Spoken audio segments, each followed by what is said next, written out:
now that we have completed the history portion of our exam, I'm going to move on to your physical exam. I see you've already changed into a gown. Is the temperature in the room okay for you? Yes. Okay, and have you had a chance to empty your bladder? Yes. All right, and I understand my assistant has already taken your vital signs, which included your heart rate, your respiration rate, your blood pressure, your temperature, and your height and weight. All right, we'll begin, okay? Okay. I'm just going to begin first starting with your head and moving down. So I'm just going to start looking at your head, begin with inspection. The head should be midline and erect. I'm looking for any bobbing or ticks, which I don't see. I'm also looking at the color of the skin and the pigmentation, looking for any circumoral cyanosis around the lips. And I'm also looking at the symmetry of the facial features with expression and movement. And I'm looking at the placement of the ears on the head. Okay, and now I'm just going to palpate your head and skull. So I'm just going to begin in the front, working my way around the back. I'm checking for any depressions or swelling. Or is there any tenderness anywhere? No. Okay, and the skull should be nice and smooth. And I'm just going to part your hair and look at your scalp. I'm looking for any lesions or scabs, and I don't see anything. The scalp should move freely over the skull. And I'm also going to just check behind your ears to make sure there's no lesions behind those. Okay. And now I'm just going to palpate your frontal and maxillary sinuses. Any tenderness? No. Here? Nope. And now I'm just going to palpate your temporomandibular joint. So to do this, I'm just going to check in front of your ears and place my fingers in your joint space. And will you please open and close your mouth for me? Okay, and I'm checking for any popping, any crepitus or locking, which I don't feel any. And now I'm just going to check the range of motion. Can I have you please open and close? Clench your teeth. And will you please push your chin back and jut it out, and move your jaw to the side. Perfect. Okay, and now I'm just going to move on to the eyes. So first I'm just going to inspect your external structures, looking at symmetry on the face, and I'm also looking at the external structures, the eyebrows, their texture, and how far they go across the eye, and their symmetry. And I'm also looking at the eyelids and the eyelashes, which should be present on top and bottom and curved away from the globe. Checking for placement of the lid over the iris. It should partially cover the iris, and I'm looking for any ptosis, entropion, and ectropion, which I don't see.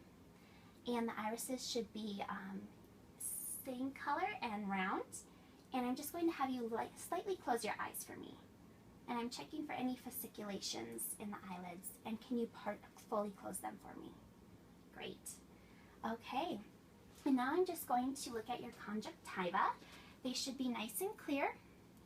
And I'm looking for any discolorations and also the vasculature. So I'm just going to slightly pull your lower lid down.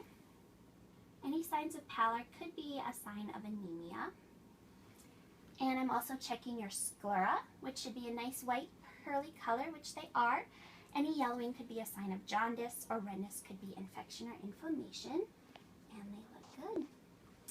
Okay, Miss P, and now I'm just going to check your visual fields. So in order to do this, I'm just going to have you look straight ahead at me. And I'm going to place my finger out in the periphery, and I want you to just keep your eyes on me and only follow my finger with your eyes. Okay?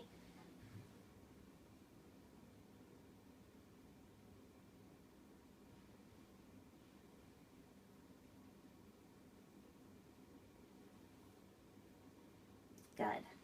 Okay, and now I'm going to check your peripheral vision. And in order to do this, I'm going to participate with you.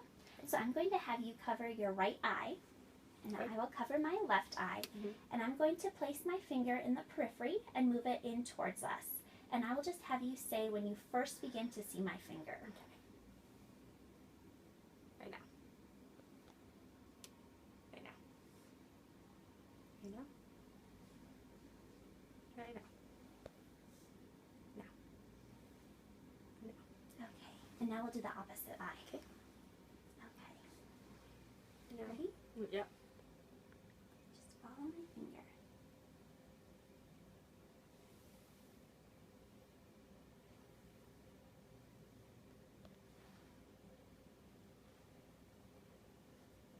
Good.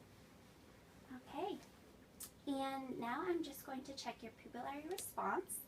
And so in order to do that, I'm going to have you look at the corner of that picture back there. Okay. And I'm going to place my finger in front of your eyes as well. Okay, so look at that picture. And now look to my finger. Good, and the pupils should constrict, which they did. And now I'm just going to take my pen light and check your pupillary response. Good. Coming in, girls. Okay, and I'm just going to do the swing test. Okay, and I had consensual restriction or constriction in both pupils. Okay, and our extraocular movements checked cranial nerves 3, 4, and 6, and our visual acuity and our pupillary response, and now the ophthalmoscope exam will check for cranial nerve 2. So I'm moving on to the ophthalmoscope exam. So in order to do this, I'm just going to have you look straight ahead at the corner of that picture, and I'm just going to come on your right side, and I'm just going to place my hand on your shoulder so I can tell where I am in relation to you. Okay, and I'll just have you continue to look straight ahead for me. And the ophthalmoscope exam will allow me to visualize your retina, the vasculature in your eyes, and your optic disc. Okay, so I'm just going to come in. And the first thing I'm going to look for is the red reflex, which I see. I'm also looking at the vasculature of the eye. There should be no narrowing. And as I follow that down, I should be able to visualize the optic disc. And finally, the macula. It should have no vasculature going into it. Okay, and now I will go to your opposite eye, and I'll just have you to continue to look straight ahead. Again, looking for the red reflex.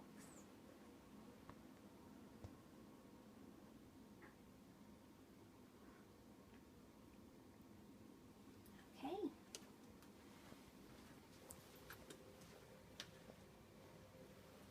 Next, I'll go on to your ears.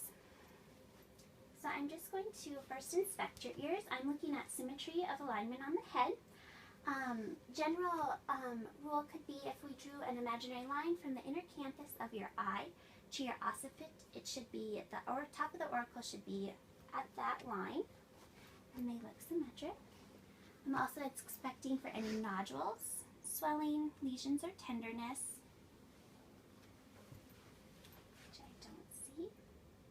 And I'm going to check behind your ears as well. And while I do this, I'm just going to check the recoil of your auricle. And they readily recoil, nice and firm. Okay, and now I'm just going to check your hearing. So the first test I'm going to do is a whisper test. So I'm just going to stand behind you, and I'm going to whisper a series of 3 numbers, and I'll just have you repeat that sequence to me. Okay. Okay.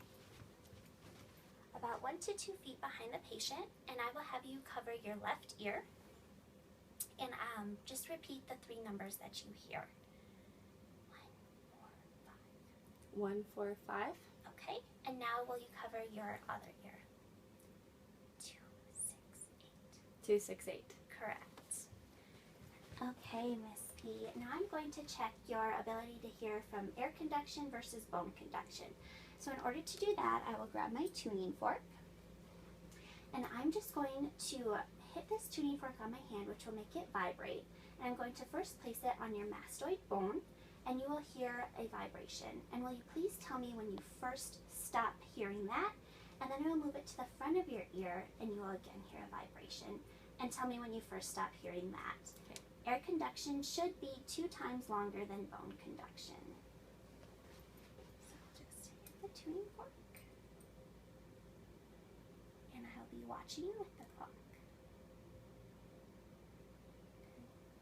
Oh, stopped it. Okay, and then I'll move it to the front.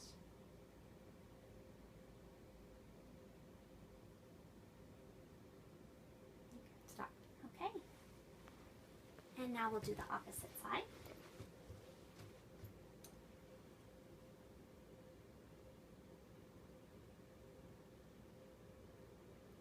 Stop. Okay.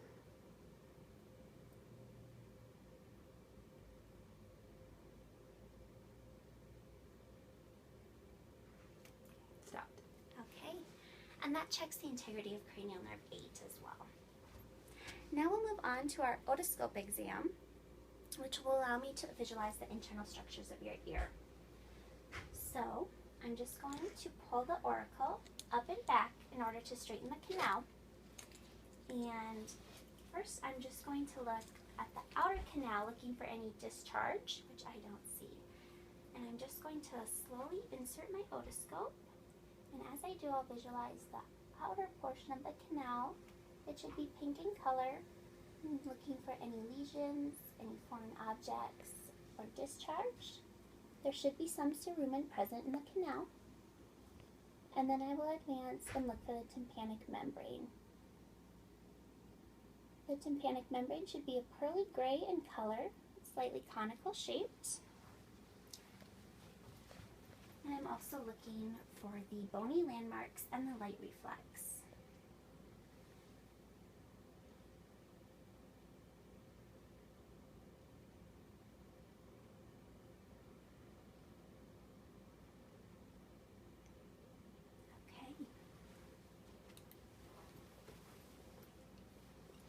And next we'll move on to the nose. So I see your nose is positioned midline and the skin is the same color as the rest of the skin of the face. I don't see any lesions on the outside of the nose. And I'm looking at the shape of the nares, which are oval, and the columella should be midline, which it is. And now I'm just going to palpate your nose. The cartilage should be nice and firm. And I also don't see any creases on the bridge of your nose, which could be a sign of allergies. And I'm just going to check the patency of your nares. In order to do this, I'm just going to close one nair at a time and you just continue to breathe normally.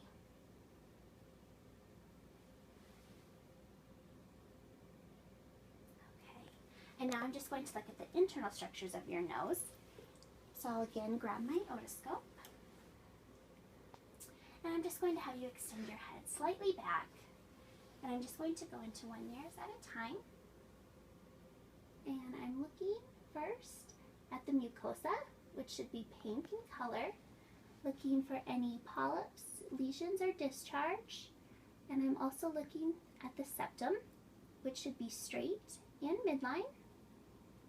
And I'll go in a little further and look for the inferior and middle turbinates, which should be pink in color. Any bogginess could be a sign of allergies. And I'm also looking to ensure there are no polyps present in the nose.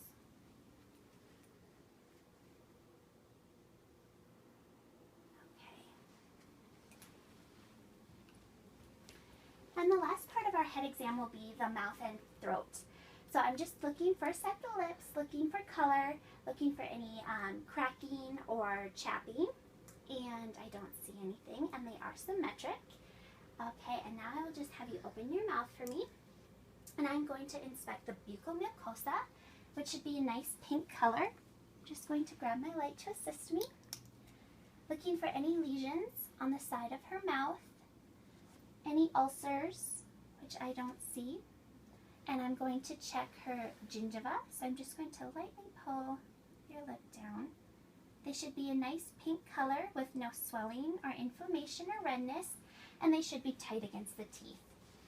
In your teeth, I'm inspecting for color, and I'll have you open, and the number of teeth and their current condition, so looking for any wear, any potential caries, which I don't visualize any. And I'm also looking for any kind of different sweet smelling odor from your breath. Okay, and now I'm just going to look in your throat. I am looking first at the hard and soft palates. The hard palate should be a kind of pale to whitish color with rugae present, and the soft palate should be continuous and a nice pink color. And the uvula should be midline. Will you please say ah? Ah. And that checks the integrity of cranial nerve 10. And I'm also going to check your gag reflex. So, okay. and that checks integrity of cranial nerve 9. Okay, and now I'm just going to look at your throat. It should be a nice pink color, nice and smooth. Also looking at the tonsils. They should be within the tonsillar pillars with no exudates and no redness. Okay. And now I'm just going to have you stick your tongue out for me. Looking for any fasciculations, which I don't see, and stick it all the way out. And can you move it to the side? Good. And touch the top of your roof, the roof of your mouth, excuse me. Good. Now I'm inspecting the ventral surface as you do that. It should be nice and smooth with plenty of vasculature. And I'm also checking the length of the frenulum and the floor of the mouth. And side of the tongue. Those can be possible spots for oral cancer, so checking for any lesions or sores there. And I'm just going to check the top of your tongue now. Tongue should be nice and firm. It should be midline, and there should be taste buds present, which looks good. Okay, and now I'm just going to move on to the neck portion of your exam. Again, just starting with inspection, it should be midline and erect, looking for symmetry of the sternocleidomastoid and trapezius muscles. And will you slightly tip your neck back, looking for the thyroid area and the trachea to ensure it's midline. And I'm also looking for any jugular vein distension. And now I'm just going to palpate. So I'm going to begin with the trachea, ensuring that it is midline, feeling for any tugging, and go down to the muscle area. And now I'm just going to check your thyroid gland. So I'm going to begin trying to find the hyoid bone and the thyroid and cricoid cartilage. And I'm going to come around behind you, and I'm just going to palpate the thyroid gland. And in order to do so, I'm just going to slowly walk my fingers down your neck. And will you swallow for me? Okay. I'm just going to slightly push this over the right side. And I'm feeling for any nodules, as well as the consistency and the contour of the thyroid gland. Okay. And now I'm just going to check your lymph nodes. I'm going to begin with the post-auricular and the occipital, and move to the pre-auricular, submandibular, submental, tonsillar, anterior cervical, and posterior cervical, and finally supraclavicular. And was there any tenderness with any of those? No. Okay. And now I'm just going to check your carotid gland, or your carotid arteries, one side at a time.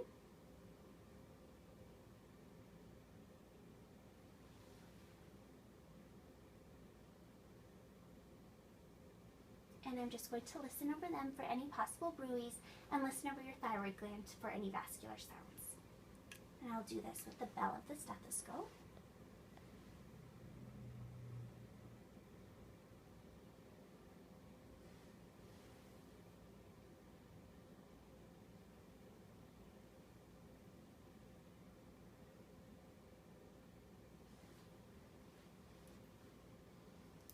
Okay. Now we're going to move on to the upper extremities, which will include your hands, arms, and shoulders. Okay, so I will begin with inspection. I'll just have you hold your hands out for me.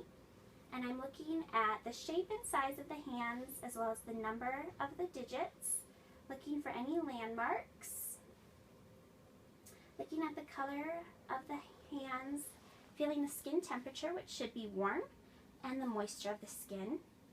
Also checking the turgor, and checking the capillary refill. And while I'm doing this, I'm also checking the nail beds, which should be a nice pink color with no ridges or bumps present on the nail beds. And can I have you please put your nails together like this, just on the middle finger, and I'm just checking for any clubbing, which could be a sign of respiratory insufficiency.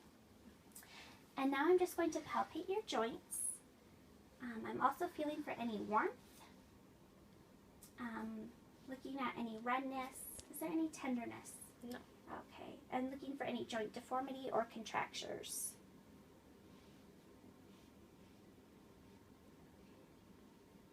And I will do the same with the wrist. Checking that joint. Good.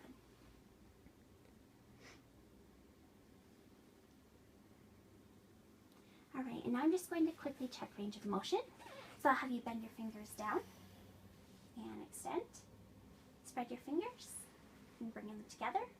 And then I'll have you take your thumb to each of your fingers for me. Good, and then your thumb to the base of your pinky. And can you make a fist? Good. And now I'll just have you grab my fingers and squeeze. Okay. And now will you please flex and extend your wrists and move your hands in and out. Okay. And now I'm just going to check your arms and elbows. So in order to do this, I'm just going to push the gown up. Again, looking at skin, looking for any lesions, discolorations, and I don't see any. And I'll have you hold your arms out like this and just check the carrying angle. And now I'm just going to check your elbow. And I'm just going to palpate the medial and lateral epicondyles of the elbow. Again, feeling for any redness or swelling. Any pain? No. Okay.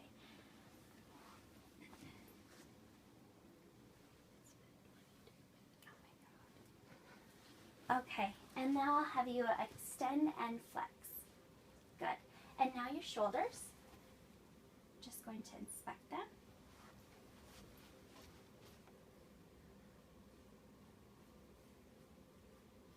Good. And then I'm just going to check the alignment of the scapula. Okay. And range of motion. Will you please lift up and back? Up. Okay, and I'll have you put your hands behind your head and behind your hips. Good. Any tenderness? No. Okay. Now we'll move on to the posterior back and the thorax. So I'll just have you turn to the side. Okay. And I'll just expose your back. Again, checking the skin for any scarring, any lesions, discoloration. Checking the symmetry of the scapula. They should be in alignment, as well as the ribs. I'm checking the spine. Should be nice and aligned, not looking for any deviations. As well as the spinous processes, they should be aligned and midline. Okay, and I'm also checking for the thoracic configuration, looking for any barrel chest, and also the AP diameter. The AP should be smaller than the lateral portion of the chest. And now I'm just going to check your costovertebral angle for any tenderness. So I'm just going to palpate. And then I'll just place my hand here. Any tenderness? Nope. Nope? Nope. Okay. And now we'll check the lung fields.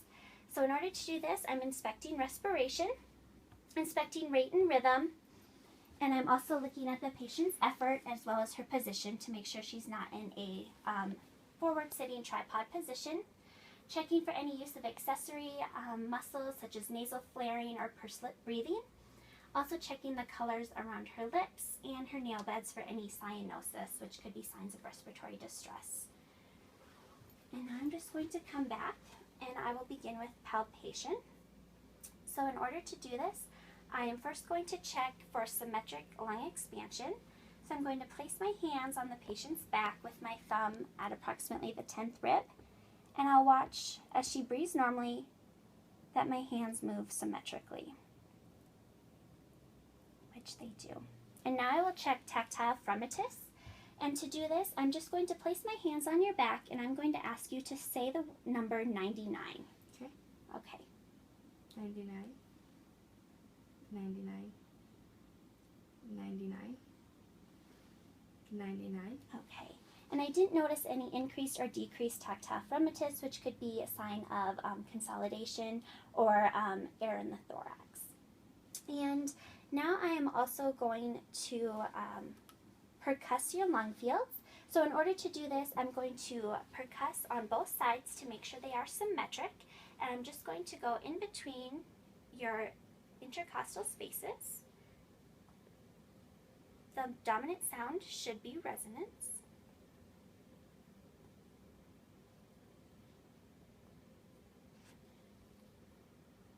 And with a normal patient, I would have her entire back exposed, but for privacy purposes, I let Miss P keep her shirt on. And now I will also percuss your lateral aspects of your lungs. Will you please raise your arms above your head?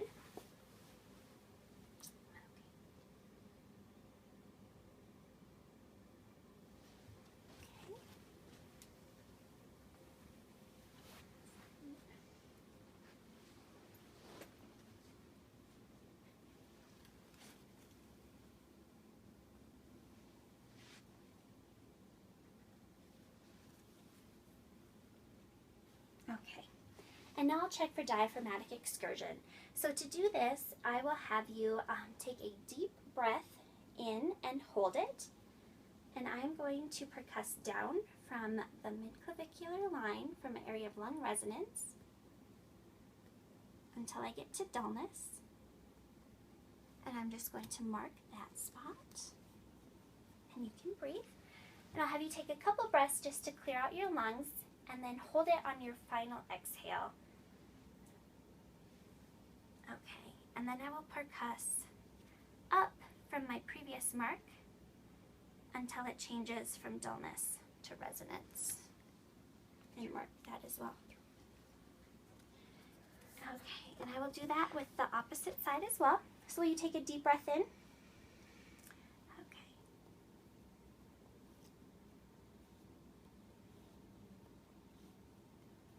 Okay, I'll mark that. And then exhale and hold.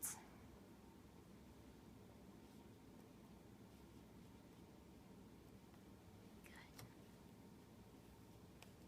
Okay, and then I'll just take a tape and measure, and it should be 3 to 5 centimeters. I'm getting 3.5. And it is normal for the right to be a little higher than the left because it sits over the liver. And now I'm just going to auscultate your posterior lung fields. So I'll just have you breathe in and out for me. Again, I'm just comparing sides.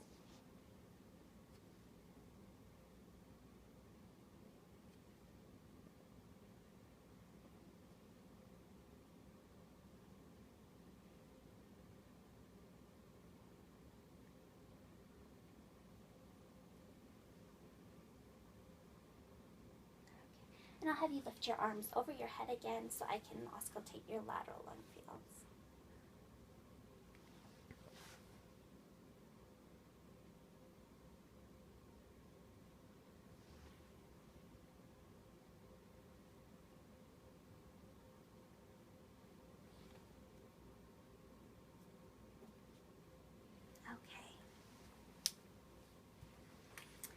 Okay, and now I'm going to go on to the anterior chest and the heart, so you can Okay, again I would have the patient's skin exposed and be listening over skin instead of clothing. But I will again check for inspection for chest rise. It should be symmetric, looking again for any respiratory distress, the rate and rhythm of the respirations, which all look to be good. And now I'll just palpate your anterior chest, again beginning with tactile fremitus. So again, I'll have you say 99. 99. 99. 99. 99. Okay. And now I'm going to palpate your anterior chest for any thrills or heaves. So I'm going to start in the aortic area, and then the mitral area.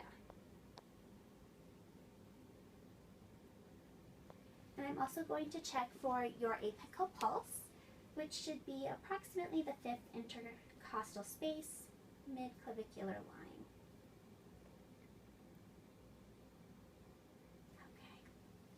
And then I'm going to check your chest excursion on your anterior chest.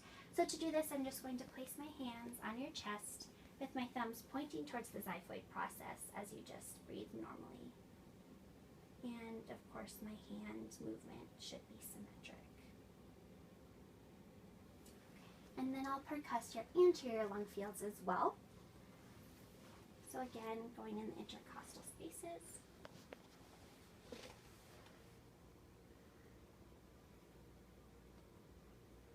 And avoiding any breast tissue.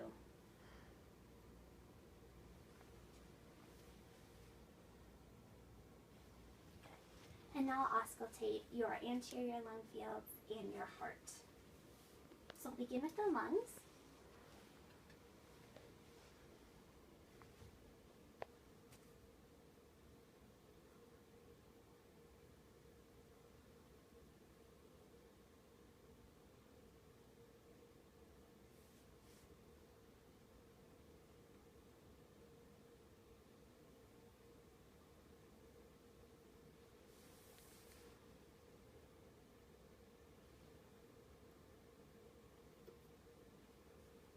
And then the heart. And I'll begin listening in the aortic area.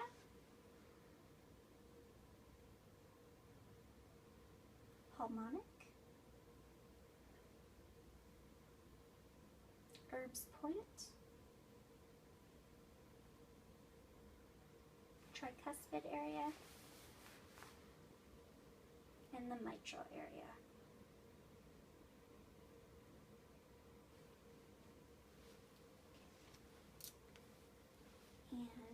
And again, I'm just going to check your radial pulses for the vascular system and your brachial pulses.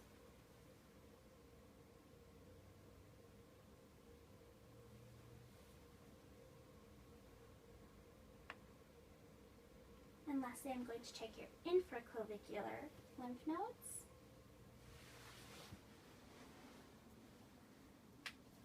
As well as your axillary ones. So I'll just have you rest your arm on my arm.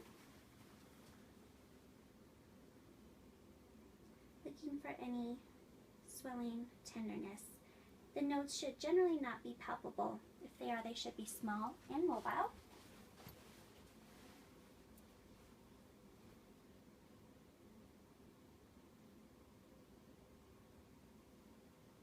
Okay. All right, Miss P, now I'll have you lay down and we'll do the abdominal exam.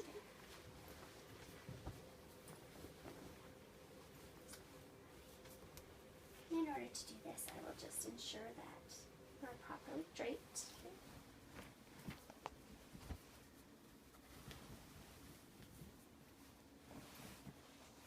And I'm just going to expose your abdomen.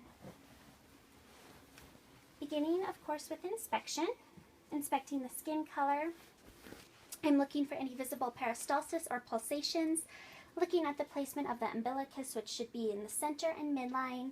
Noting any colors, any bluish discoloration around that, or redness or inflammation, which I do not observe.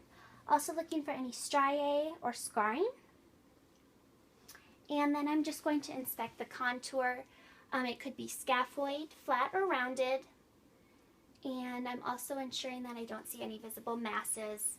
Watching the movement as she breathes, it should be nice and smooth and symmetric. And now will you please hold your breath for me?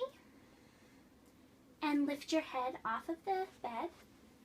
Good, and I'm looking for any masses or any potential hernias.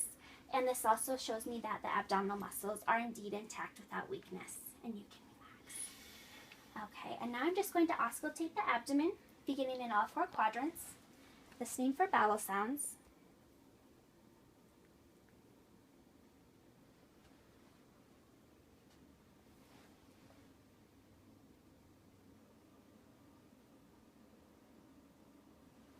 And I'm also going to auscultate your aorta and then your renal, iliac, and femoral arteries.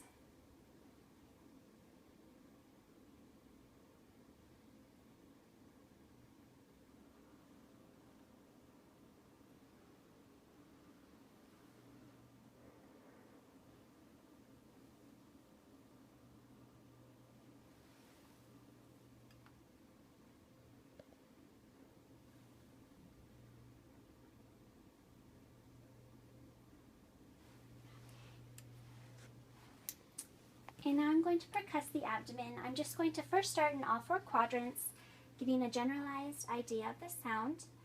The dominant sound should be tympany with dullness over any organs. And next I'm going to check your liver span. So in order to do this, I'm going to palpate up from, it should be mid-clavicular line. I'm going to start in an area down by the umbilicus and palpate upward until I change from tympany to dullness. And I'm going to mark that spot. And then that will be the lower border. And to find the upper border, I'll come down from an area of lung resonance until I hear dullness.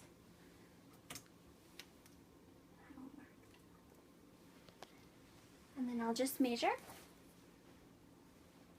Normal liver span is 6 to 12 centimeters. And now I'll percuss the spleen. So to do this, I'm just going to go over on your side at this point, and I'm going to have you take a deep breath in and hold it. And if I hear any dullness instead of tympany, that's a sign that the spleen is enlarged, and I did hear tympany over your spleen. And now for palpation, I'm going to do light and deep palpation. Beginning with light, this will help me feel your organs as well as any masses, muscle spasms, and any tenderness or guarding. So I'm going to begin in each quadrant, no deeper than 1 to 2 centimeters. Will you please tell me if you feel any tenderness anywhere? We're good. Okay, and now I'll go on to deep palpation. I'm going to begin palpating for your liver. So I'm just going to slightly place my left hand under your side and go out below the costal space. And I'm going to deep press, and I'll have you take a deep breath in and hold it. And the liver should not be palpable. If it is, it should be firm and smooth and non-tender. And now I'll palpate your spleen. So I'll just come over and again, kind of slightly raise that tissue. And I will palpate with my fingers pointing towards your axillary line. And take a deep breath in. Great. Okay, and now I'll palpate your kidneys. So I'll begin with the left kidney, and I'm going to slightly raise behind your costovertebral angle, and I'm going to just palpate in, which I don't feel anything. And now your right kidney, I'm going to push up on the side to help bring it more forward and down. If it is palpable, I should be able to sandwich it between my hands, and it should be firm and smooth. Okay, and now I'm just going to check for aortic pulsation.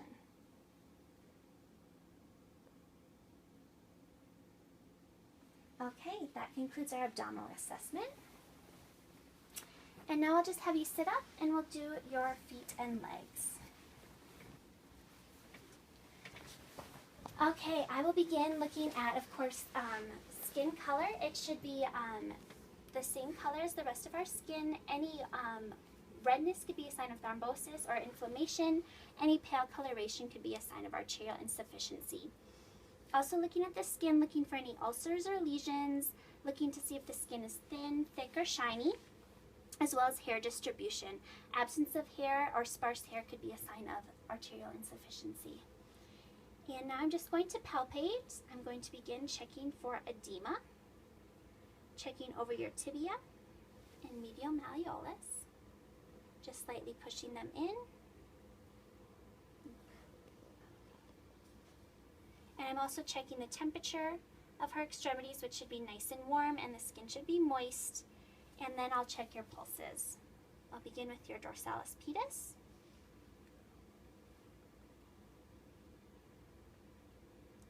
And your posterior tibial.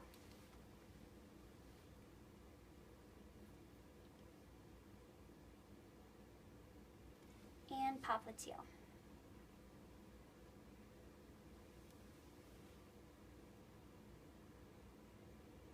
And capillary refill. Okay. And now for the cranial nerve and neurologic assessment, I've incorporated that throughout the rest of our exam. Cranial nerve 1, which is smell, is generally not tested unless you would have a complaint of decrease of smell. Cranial nerve 2 we checked with our pupillary response, our ophthalmoscope exam, and visual acuity. 3, 4, and 6 were the visual fields and extraocular movements. Cranial nerve 5 we will test now with, I will take a wisp of cotton and I will have you close your eyes and I will brush it on 3 areas of your face, and if you will just tell me which side and where I'm touching you. Right chin. Okay. Left eyebrow. Right cheek. Right eyebrow. Left chin. Left chin. Okay. And now I will have you do some facial movements for me to check cranial nerve 7. So will you please wrinkle your forehead, close your eyes, clench your teeth, smile, stick out your tongue, and puff out your cheeks. Good. And now I'll have you shrug your shoulders. Okay, so that was cranial nerve 7 and cranial nerve 11. Cranial nerve 8 we checked with our hearing test, the Rinne test. Cranial nerve 9 was our gag reflex, and 10 was when I had you say ah and I checked your uvula, and cranial nerve 12 is when you stuck out your tongue. And now just to check for sensation, we already checked for light sensation, so now we'll check for pain. So I'm just going to touch you on an area of your body. I'll have you close your eyes and you just tell me if it's sharp or gentle and where it's at. Okay.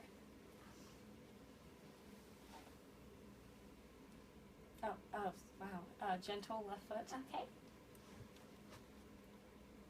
Sharp right wrist. Gentle left cheek. Sharp right leg. Gentle left leg. Okay. Sharp right arm. Okay. Very good. Okay, and now I am just going to check your musculoskeletal system. So in order to do this, I just want to check muscle strength first and reflexes. So I'll begin with the reflexes. I'll start with your brachial. So in order to do this, I'll just have you relax your arm over mine.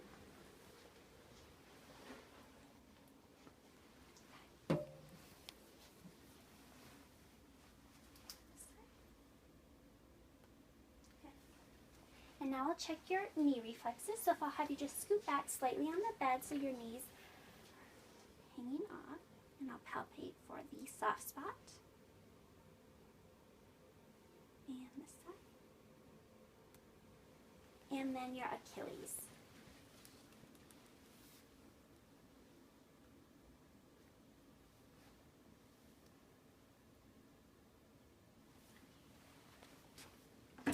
And now for muscular strength, I will just have you do some movements against resistance for me. So will you please grab my fingers and squeeze? Okay.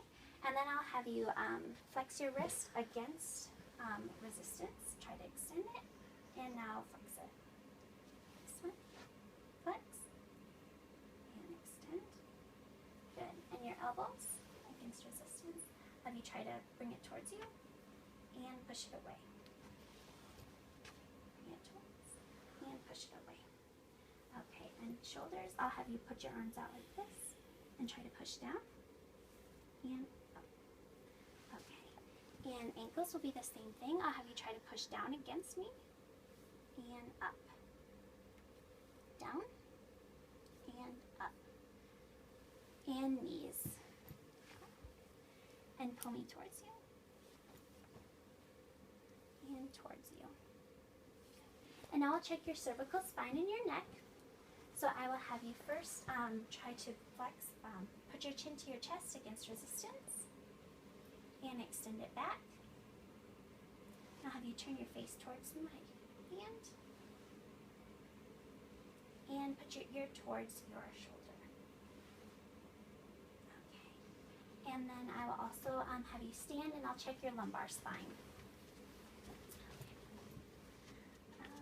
And can I have you please bend all the way forward and touch your toes?